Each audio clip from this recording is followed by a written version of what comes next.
So, I wanted to make this video to try to persuade people to change their habits in life, specifically how they use technology. Honestly, last night I went to Oktoberfest locally here and drank way too much, slept a lot, still really nauseous, but so that would explain why my hair is messed up and why I'm still wearing pajamas. But either way, I thought it would be important to try to persuade people what I'm gonna say. So first of all, I think people use their phones way too often, and it's obvious if you look up from your phone and you notice that everyone around you is on their phone. It's just obvious. People don't talk to each other. We don't empathize with each other as much as we used to. And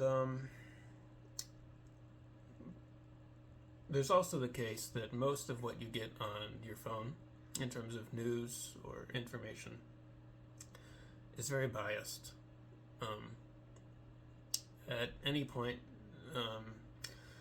to make money, obviously, the news or social media or TikTok or whatever it is nowadays, I honestly don't pay attention to any of it, so I don't even know what people are using. But whatever it is, it's bound to basically be showing you the most extreme, biased versions of whatever story is going on in the world.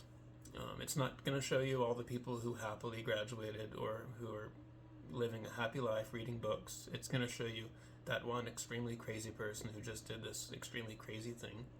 And I'll get to that. That's called availability cascades. And the people who make that content are called availability entrepreneurs. That's from Cass Sunstein, the political and social theorist. Anyway, so the first argument against using phones and social media is opportunity cost. If you're not aware of opportunity cost, it's an idea from economics, and it basically says that you should be doing whatever kind of like makes your life the best. Formally, you would say, like, if you go to the bar, what you're not doing is like staying home and reading books. So, like, which one would help you more in life? Which one would make you happier, going to the bar or staying home and reading books? That's subjective, but the idea is it's opportunity cost. Whatever you do, you're forgoing whatever else you could have done. And in pure time spent, most people use their phones or social media for hours a day. And it's just, obviously, if you spend 3 hours a day on your phone, that's 3 hours that you could have spent like learning a second language or working. Minimum wage over here is like $18 an hour, so 3 hours that you could have worked is about $50. You're basically foregoing $50 every time you use your phone for 3 hours a day. But whatever it is that would have like made you the most happy in life, it's probably not using your phone. It might be. I don't know. But it's likely that it's not. It's likely that it's interacting with people in person and having a fulfilling life, working on something. Most of happiness in life comes from our goals and working towards those goals. So if you're not having goals or working towards them, then you're missing out on probably an important factor in what would have made you happy or what can make you happy. So there's opportunity cost. The amount of time that you spend on your phone is time that you're not spending doing things that probably would make your life better, whether that's working or reading or learning a second language or being around people that you care about. So that's opportunity cost.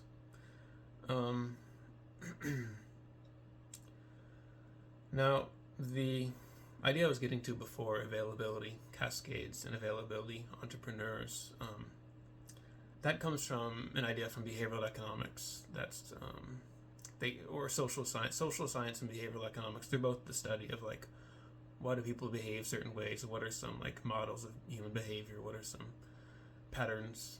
So availability bias is basically saying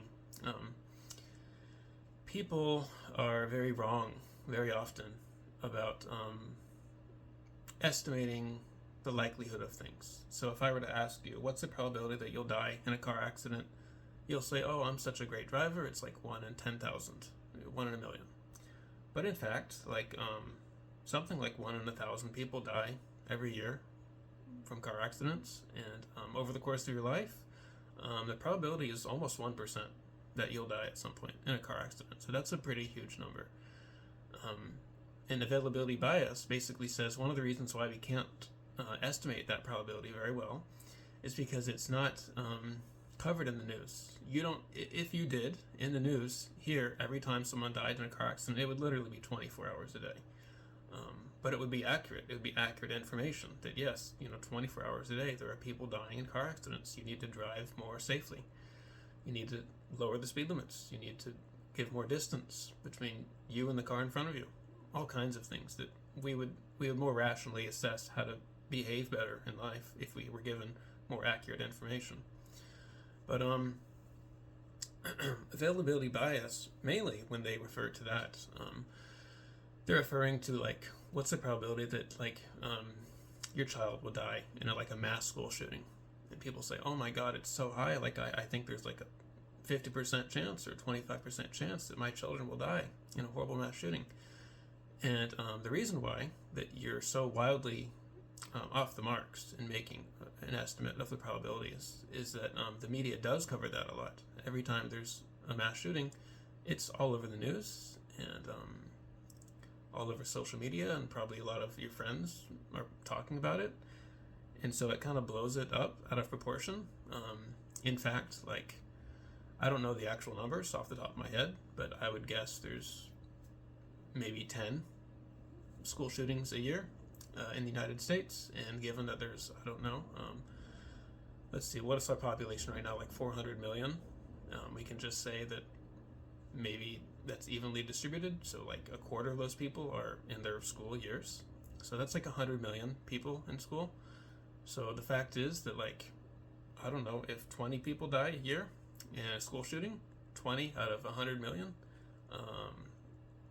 that's less than 1 in a million, just out of pure probabilities.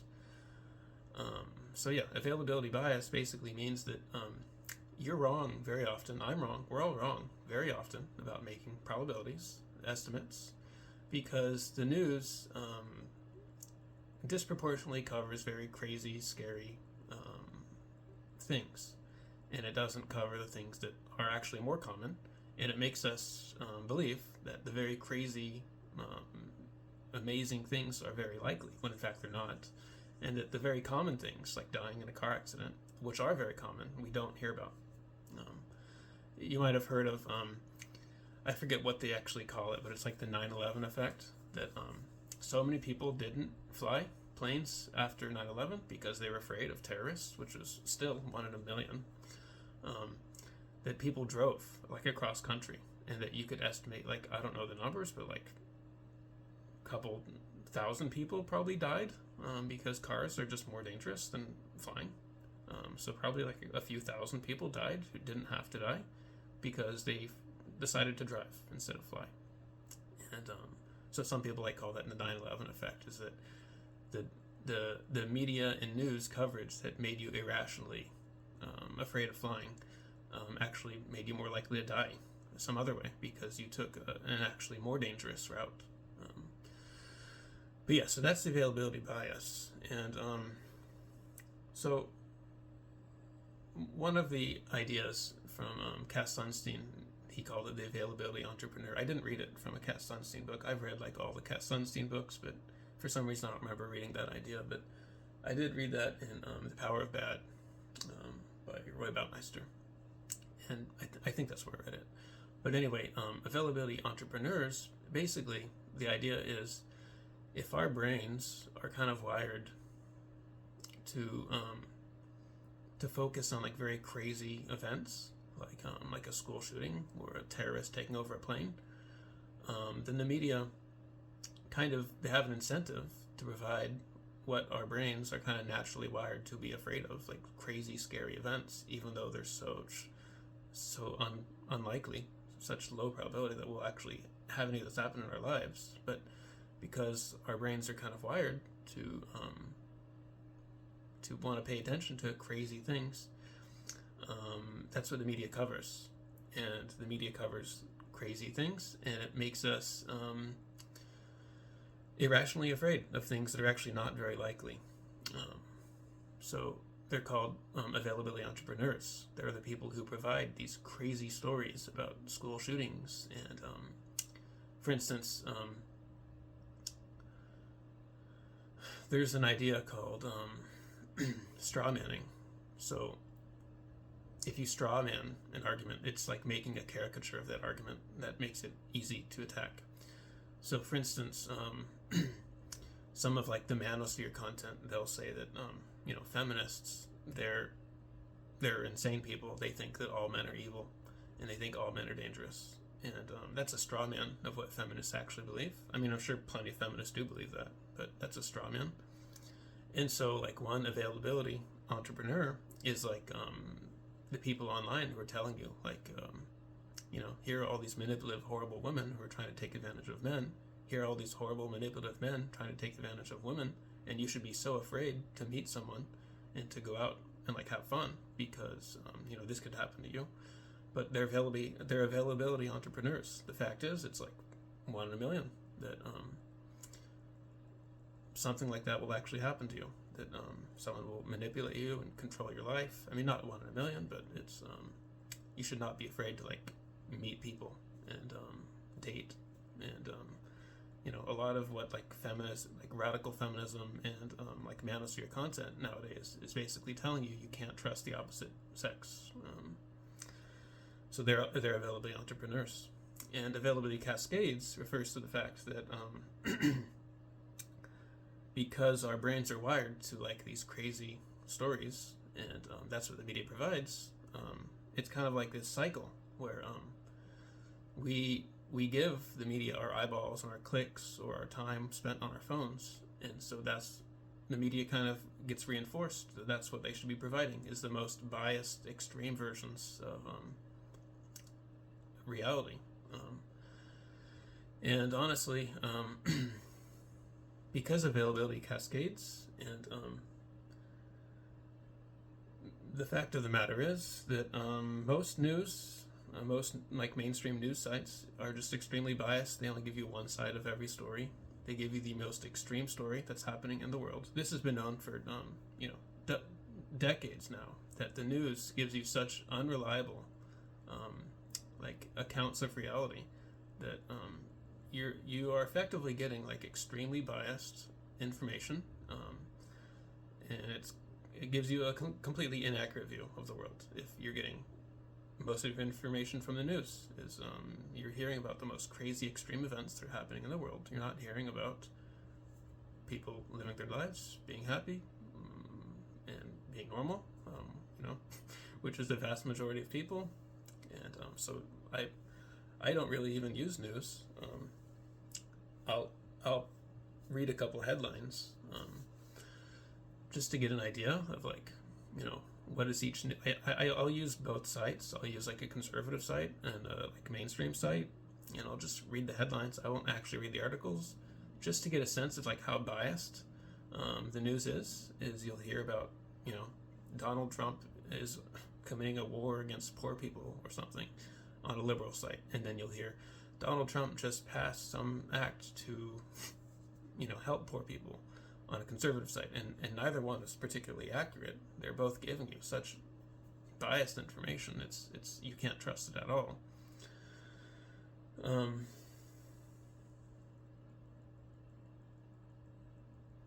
So and there are ideas from people who study like the brain changes in people who use their devices a lot. And now you can't really easily go from neuroscience to actually predicting behaviors or feelings, which is like the main failure of neuroscience, is it hasn't actually progressed the understanding of like how people feel and how people behave like very much at all. I read that very recently in Good Reasons for Bad Feelings by Randolph Nesse. But I mean, that's kind of obvious if you pay enough attention to the field, that neuroscience has not done much at all for psychology or human behavior or anything like that. But there has been like neuroscience studies that say if you use your devices a lot, like your brain changes. Now, what exactly that means, it's hard to say. But like there are a lot of theories that if you use your devices a lot and it's the type of content that's so I should say there's like several factors, and one of them is that if you were to look at like movies in like the 50s or 40s, they're very long cuts. They're like there'll be like dialogues, people just talking. But as like movies became very mainstream, they became very high budget, and like the media has like shifted to this type of like one-liner content. Like if you look at like a modern Marvel movie, almost every single line that someone says is effectively a one-liner. It's a soundbite. And the fact is, if you're listening and watching little cuts, little sound bites over and over again, you're just not thinking in the way that you would in like long form content, like just reading a book. Your brain is kind of like adapting to the fact that you're only paying attention to things for like 3 seconds at a time before you move on to something else. And you might predict that people's attention spans would go down quite a bit because that's the content they're getting. And you might predict that people will just not be able to concentrate very well on things because their brains are kind of like adapted to watching like 3-second cuts, listening to 3-second sound bites of everything.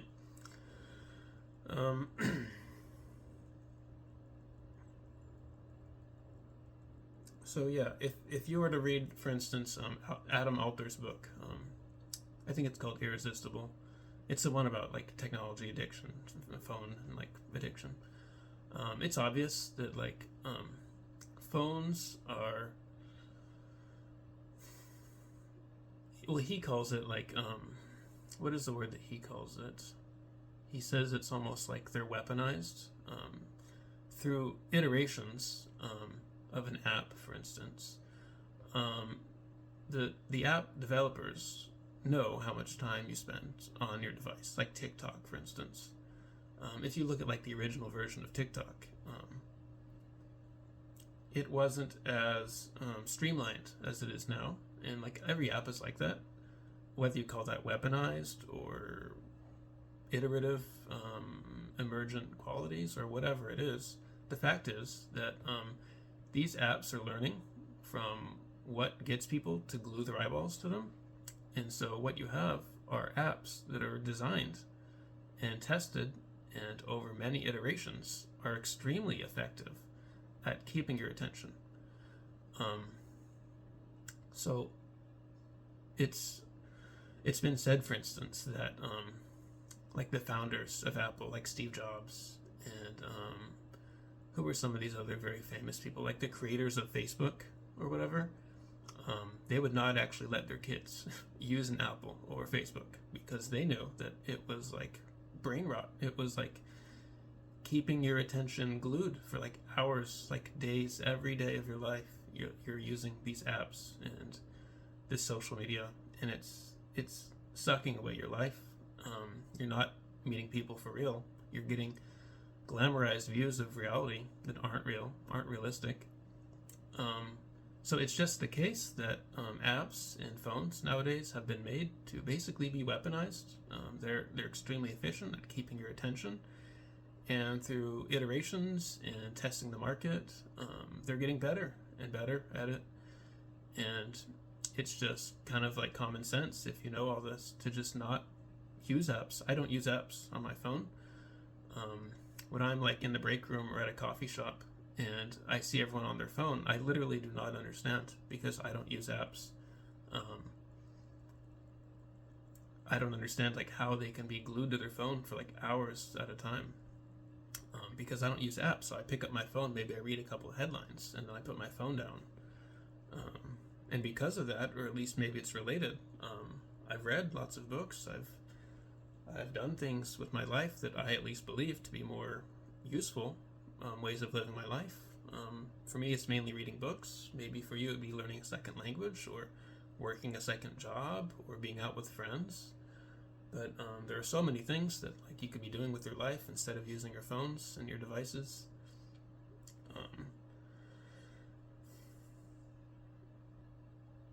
As it is, most of like YouTube is complete garbage. It's I mean, you have the TikTok type of phenomenon where it's like 3-second clips that are making your attention spans like 3 seconds long. And then there are the opposite. There are like podcasts that run for like 4 hours straight, and it's just people babbling. They're not really giving you any useful information. They call it clickbait, right? Where the video will say, this is the one secret to make you a sexy man or a sexy woman. And then they just talk for like hours and hours, and they don't really tell you much of anything. So most of YouTube is complete garbage. What I've been doing is there's a feature where you can basically highlight a video and block the content creator from showing up on your feed. And I've done that. I've blocked hundreds of all the mainstream news or content creators or manosphere or, so many things I've just blocked. I don't see any of it on my YouTube feed because it's just garbage. You'd be better off just reading books. And so for the most part, I've decided like to just stop using most of YouTube. I still use it. I still watch like interviews with authors or podcasts where they interview an author about like a new book, but that's almost it. Everything else on YouTube is pretty much garbage. So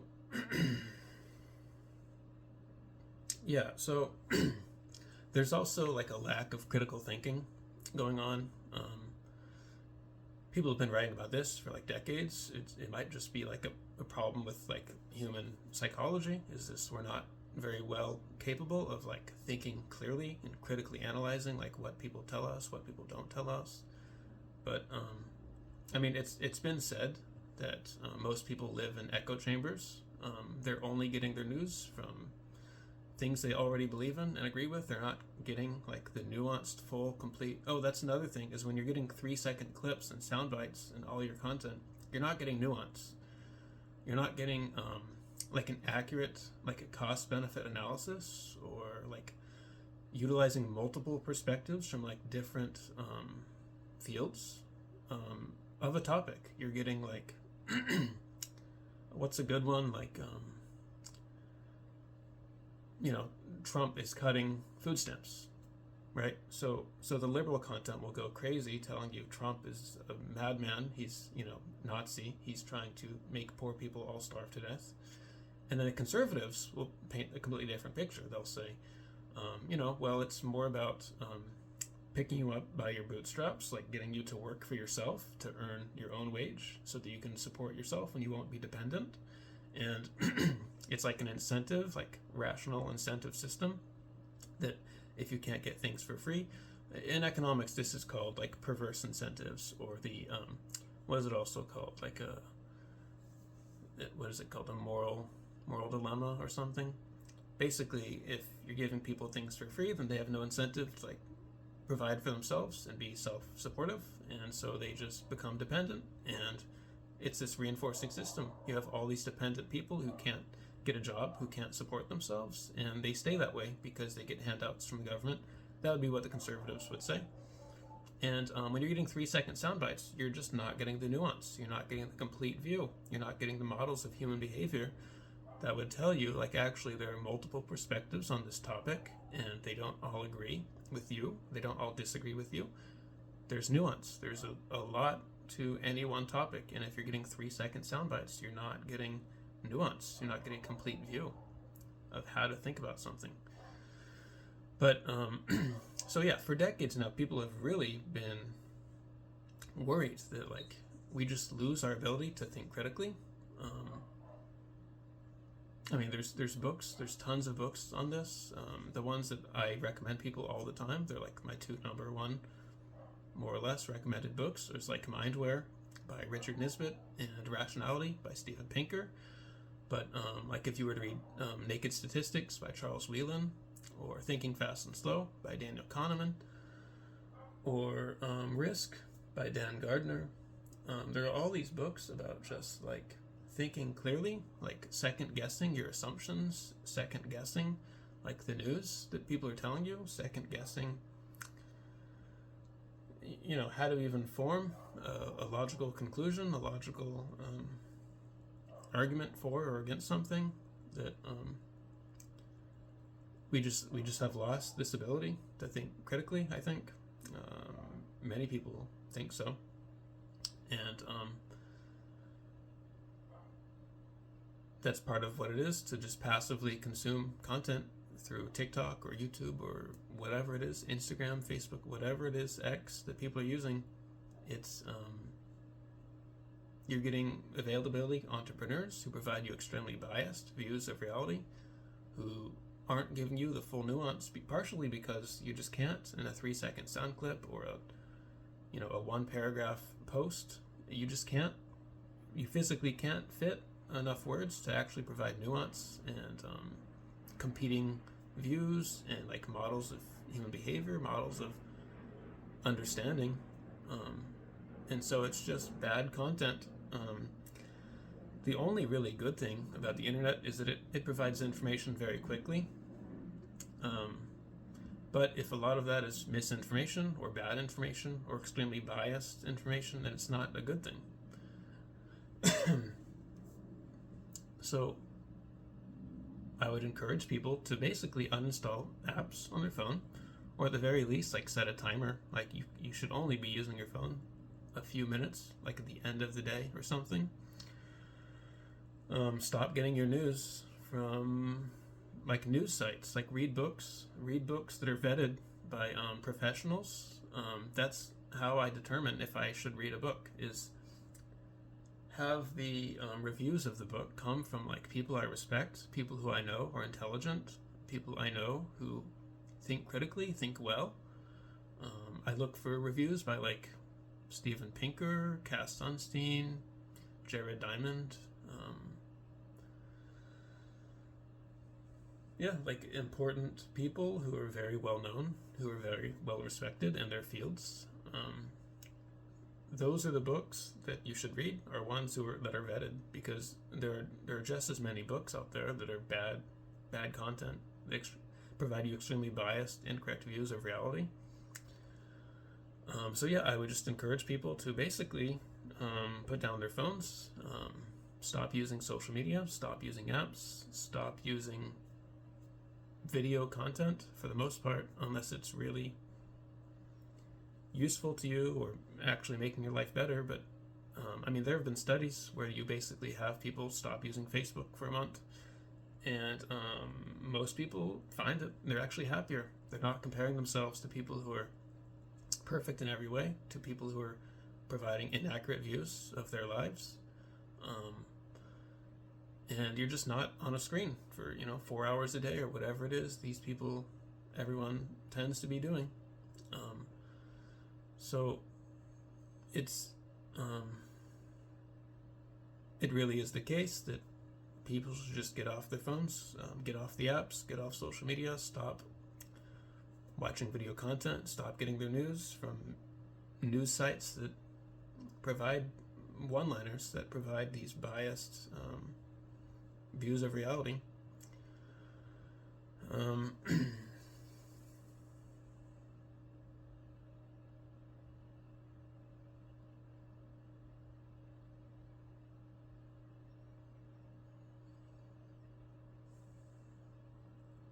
Well, I only know so much. I read a lot of books, and I've been taking notes somewhat on what I read. Obviously, I can't provide every perspective imaginable. I just don't have those perspectives available to me, and but I've provided what I think matters, what I kind of live by, and I would hope that people could rationally assess like that these are phenomena that are going on, that apps are streamlined to keep your attention. They're designed for that, and they're through iterative designs. They're extremely good at it, and you should be worried. You should not use your apps because you should know that they're designed to just keep your attention for hours at a time. You should know that the news provides extremely biased information. Its availability cascades, availability entrepreneurs. You should know that in my life, I live in the United States. It's almost never been the case, except maybe the COVID pandemic. It's almost never been the case that there was news that I had to know. I live my life. I go to work. It's almost never been the case that I needed to know something. And if it is, that people will usually tell you. You don't need to be on an app getting your news from whatever it is, TikTok, Instagram. It's just not important, honestly. Most of what's on there is just not important at all. You should be reading books and maybe living your life, maybe working towards a career, maybe learning a second language. Maybe you should set goals in your life, try to fulfill goals in your life, but consuming social media, consuming bad news, consuming biased, extreme versions of reality is just not good for you at all. And I would just hope that people knew these concepts. And the most basic one of all is just opportunity cost. Literally the amount of, it doesn't, take away that the news is extremely biased and provides the extreme versions of reality. Take away the fact that if you use social media, you're comparing yourselves to perfect models who provide you inaccurate views of their lives. So you're comparing yourself to a life that you can't have. Take away all these psychological effects that would tell you that basically social media is making you have a short attention span, making you have wildly inaccurate views of the world. Even if you take away all that, you still have opportunity cost. You still have the time that you spend on your devices is time that you could have spent doing something more productive in life. We all get tired at the end of the day. Sure, at the end of the day, when you've already done your productive things, maybe you can relax a little bit. But for the most part, there's opportunity cost. The amount of time and energy that people spend on their devices. It's not irrational to say that people could be doing so much more with their lives. People could be learning second languages. People could be getting. I went to a private university here, very expensive. My assumption would be that I'd be surrounded by very intelligent, hardworking people. And honestly, it's not true. Most of the students around me were on their devices the whole time. Especially after maybe 2022, most of the students were using ChatGPT. Instead of thinking for themselves, instead of reading the textbook and taking notes and consulting their notes and thinking in a way that would reinforce information, reinforce perspectives and ideas, they would just default to ChatGPT. Just have ChatGPT do the homework for them. And it's honestly, I don't mean to boast, but just by taking notes in class, by paying attention, by not being on my device all the time, I did very well. I did, whenever we got exams back, I had one of the highest exams in the class for almost all my classes. And honestly, I didn't study. In fact, even before exams, I didn't have to study because I took notes and I thought using my notes and I thought using the ideas. I didn't default to ChatGPT. I wasn't stuck to my phone all the time or glued to social media. Oh, there's another idea that I should introduce called the zeigarnik effect. This is an idea that basically says our brains don't like unfinished stories. And so this is why you should also be cautious watching series, whether that's Netflix or Hulu or whatever. You should be cautious watching series because what's happening is your brain is kind of because the story is left unfinished, because you have all these like unresolved dramas going on, the zeigarnik effect basically tells you your mind is kind of like focusing on these stories instead of like learning or reading. You're kind of, I wouldn't say glued, but your brain is like coming back to all these stories, all these events that are happening. So that's part of it too. It's the zeigarnik effect, is if you have all these media dramas happening, and they're unresolved stories, because that's what drives clicks, that's what drives eyeballs. It's the case that your brain is like distracted, constantly distracted by all these unfinished stories, all these unfinished events going on. That's the zeigarnik effect. So I think maybe that was part of also why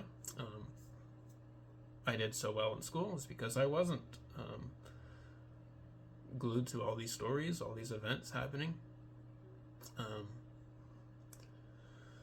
But yeah, I would say that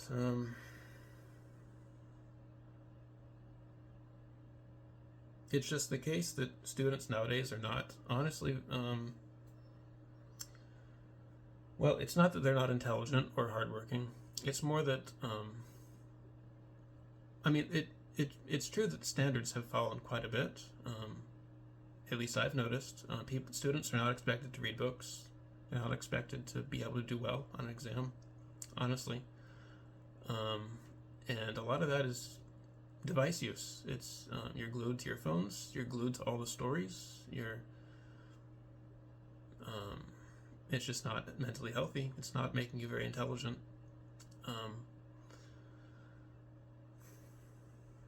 So yeah, I would say that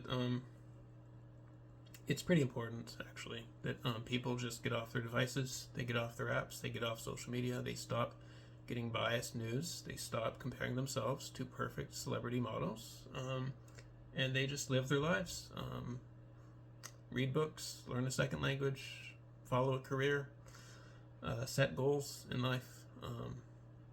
And these things are much more important, much more determinant of your happiness than following news and gossip and the craziest stories happening in the world right now. So I'll just conclude by saying again,